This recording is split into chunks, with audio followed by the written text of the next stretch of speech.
हुकूमत ने जजेस की मुद्दत मुलाजमत में तोसी समय तहा माहिनी पैकेज लाने की तैयारियां कर ली हैं। हुकूमत ने बिल की मंजूरी के लिए दरकार 2/3 अरकान की हिमायत हासिल होने का दावा कर दिया।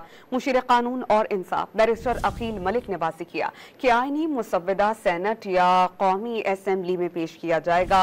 PTI के आज़ाद अरकान की जानिब से हिमायत का इशारा भी दे दिया।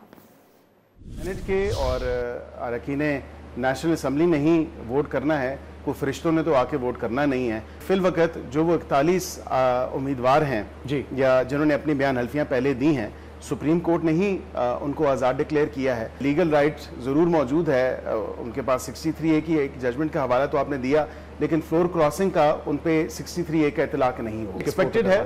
कल ले हो जाएगा और वेदर वो पहले सेनेट में ले होता है या नेशनल असम्बली में, वो येट टू बी सीन है। उसमें बहस होती है और कई दफ़ा रूल्स भी परमिट करते हैं कि आप you can do away with the committees as well.